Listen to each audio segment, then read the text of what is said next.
For dinner, we're gonna go for a 90s theme, doing a shake and bake style pork. I don't know about you, but the prices at the grocery store are shocking me. Shake and bake box was a little over $5, basically for baggies, and not even baggies anymore. They don't even give you baggies anymore. You have to use your own Ziploc bag. It's just for fancy breadcrumbs. So let's make some pork. All right, even more budget friendly for my fellow budget dinner makers out there. This dinner, at least for the main portion of it, is only 3 ingredients. Now I'm also making some green beans and some baked sweet potatoes, which are also very economical right now, just saying. But for the pork, you literally need pork.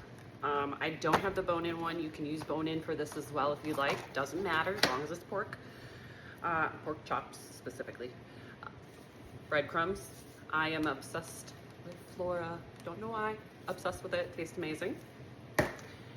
And the mystery ingredient, so unlike chicken cutlets or anything like that where you dredge it in an egg, for this, mustard. Mustard is going to be the binding agent between your pork chops and breadcrumbs. Once you taste it, you'll understand why I say mustard. Now you can use any kind of mustard, it doesn't matter. You can use regular mustard, spicy mustard, Dijon, whatever you like. I personally am obsessed with Bertman's Ballpark mustard.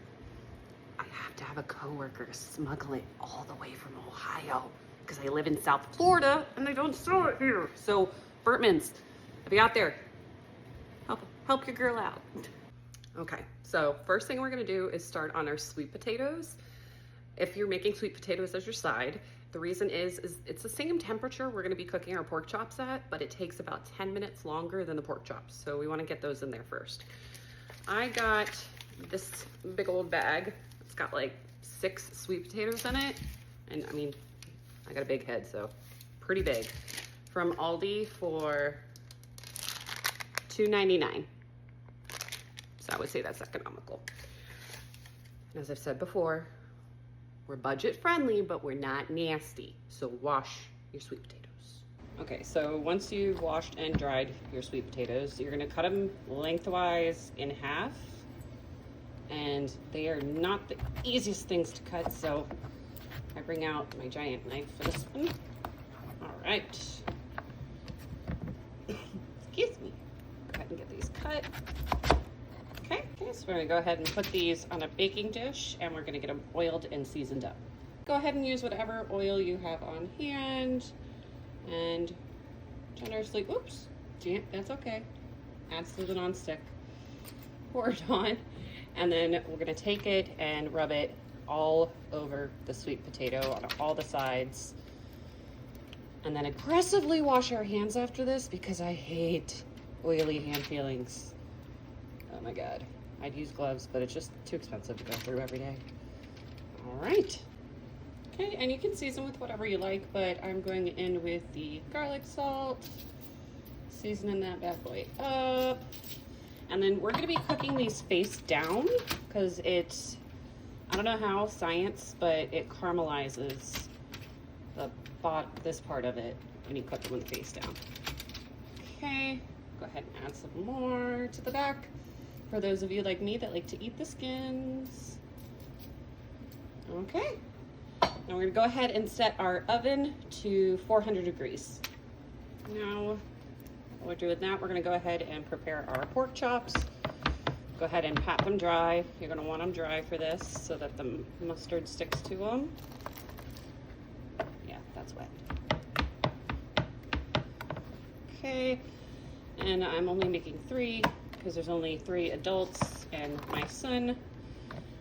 His food therapy has not reached the stage of pork chops yet, so that's why we've got 3. Now, I like to do a little assembly line. Okay, we're gonna do one side coating at a time. Go ahead and put that mustard of your choice on there. And this is a messy meal for your hands. You're just gonna go ahead and rub it all over and make sure it's all over everything. Get the sides. You get the point.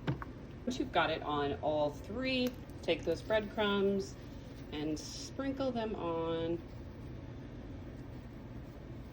And then we're gonna go ahead and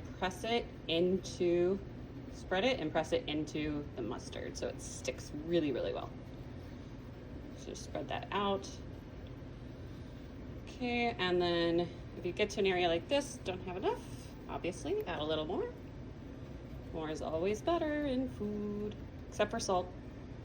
That could be a problem for those of you with high blood pressure, so don't do that.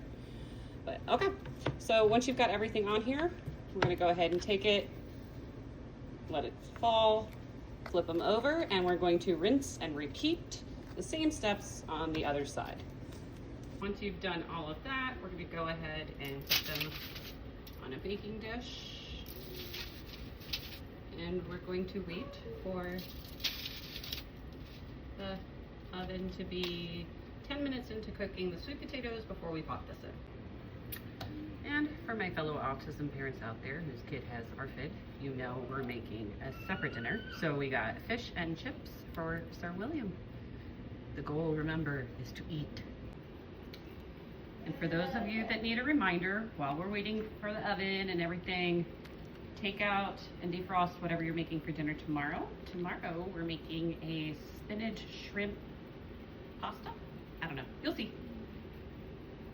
All right, heard the magical beep, so go ahead and get those sweet potatoes in and set the timer for 10 minutes.